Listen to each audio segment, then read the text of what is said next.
Hello and welcome to the first episode of Maroon TV for Autumn Quarter 2015. I'm Ethan Walshe. And I'm Liz Stark. And here's this week's top story.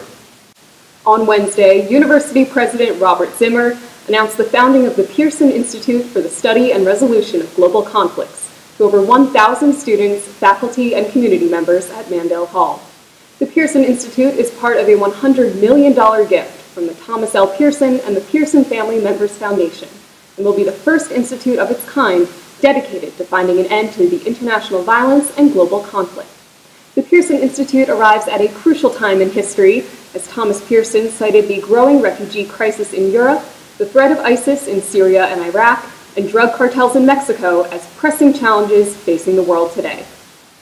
The Pearson Family Foundation is headed by brothers Thomas and Timothy Pearson, who serve as the foundation's chairman and president and CEO, respectively. The institute will be formed in cooperation with the Harris School of Public Policy and will include 4 new named professorships and a fellowship program for master's students at the graduate level. According to the announcement, the Pearson Institute will also include the creation of an annual Pearson Global Forum in order to ensure the regular exchange of ideas and to maximize the potential for positive change. Later on Wednesday night, the university celebrated its second largest donation of all time by inviting John Ondrasik from Five for Fighting to perform at Mandel Hall. We chatted with some students waiting for the show outside of Reynolds Club. And are there any songs you guys are hoping to hear tonight? Chances. 100 years. Yeah, 100 years is what I was going to say. Yeah. I think Superman would be really great. Otherwise, I don't know, New York City would be good, yeah.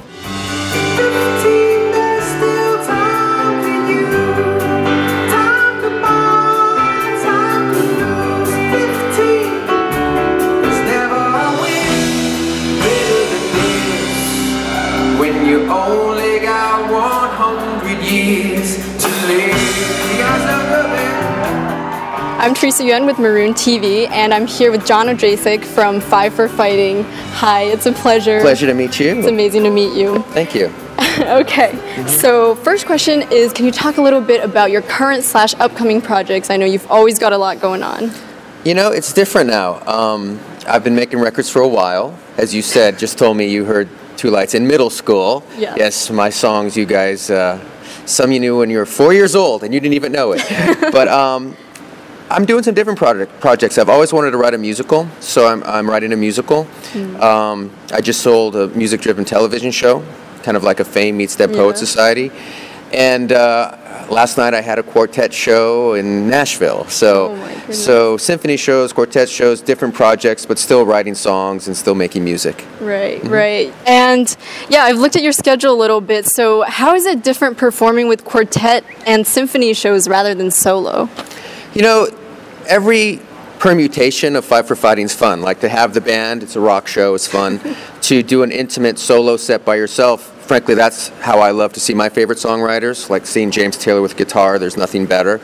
And then adding the quartet and the symphony shows allows me to play songs out of my catalog that have, frankly, some amazing arrangements that we don't play with the rock band. So each one has kind of special things, and changing it up also keeps me kind of inspired and motivated. I read that you were able to drink out of 2 Stanley Cups, I think. Tell me a little bit, how did that come about? Well, here we are in Chicago. Yes. The Blackhawks and my Kings like to trade Stanley Cups, so this year it's our turn. And I have had the good fortune of being buddies with some of the Kings management, and for us, we're not used to championships in hockey. This has been a long wait for us, so I did have the pleasure of drinking out of the Stanley Cups, one of the true highlights of my life, and hopefully it won't be the last time we celebrate. Yeah. Could you lift it, both hands? The thing's huge. Yeah, it's big, it's heavy, it's history. I mean, it's the greatest trophy in sports, you know, and there's so many stories about it. There's misspellings and, you know, dings and dents, and the great thing about the cup is, you know, the players and the management, they get to take it for a day, and it's like they can do whatever they want with it. And it's a lot of fun. So yeah, I feel very flattered that I had that chance to at least touch the Holy Grail. Yeah, absolutely. Okay, so you're here at the University of Chicago, and I know that you used to be at UCLA for math, so tell me a little bit about how was college for you? What were you like? I feel I'm with my people. You know, it was interesting because, as you said, I was a math guy, but I was pursuing music the whole time. So I was kind of doing my thing at school, but I was coming home and basically recording songs. Right. So I didn't really immerse myself in college so much because music was my passion. Right. But coming here actually has kind of reignited some of my good memories, especially with the high school son who's taking advanced math right now. Oh, man. I have a unique appreciation, I think, for what you guys do here and for the academia and for how hard it is. And so it's kind of fun. I think I'm going to talk a little bit about it tonight, especially with the reason we're here, you know, the Pearson Institute grant. I think this is the right place for that kind of endeavor. You've been very active on your Twitter, very vocal about political issues. So what is one issue, if you could talk with, say, any political candidate that's running for 2016, what's something you want them to be more vocal about? Well, there's a lot. How much time we got? Well, you know, I think, you know, it's interesting because today we're here talking about global conflict, right?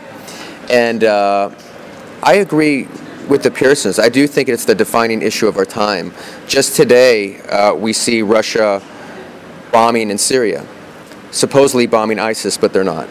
There's a lot of political maneuvering that has gone on in the last couple of years, and I think we've been absent at the wheel. So whoever the next president is, I think it's important that they take a realistic, pragmatic view at the world, maybe not one based quite as much on ideology and hope, but reality. This is something I've been wondering ever since I was in 7th grade 10 years ago.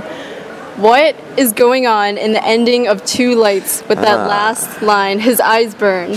Well, that's a good question, and that tells me that you actually are a Fight for Fighting fan, because not many people would ask that question. Two Lights is a song that I'm going to play tonight that talks about a father who learns that a member of his son's unit has been killed. It's a song that basically discusses the sacrifice of our military families. And that happens a lot. You know, when I travel and I play for the troops, you hear about these situations where they hear a member of their family's unit has been killed, but they don't know if it's their father, their son, their daughter, their brother, or not. So in this song, the father asks, I'm going to go for a drive, and he says, if you find out he's okay, leave me two lights on. So you're right, at the end of the song, he comes home and his eyes burn. And there's two scenarios, right? One could be they burn because the two lights are on. Right, exactly. And one could they burn because they're not, and he's crying. And I had to leave it open because fortunately, most of the times it's a happy ending, but sometimes it's not. My eyes burn. Theresa also had the opportunity to speak with Thomas Pearson, one of the two Pearson brothers and chairman of the Pearson Family Foundation. Obviously, tonight is the culmination of a really, really long journey, so how are you feeling right now? Well, it's been a great day, and I thought John Jurassic was great, and hopefully the students liked it. I think so. We did. Super.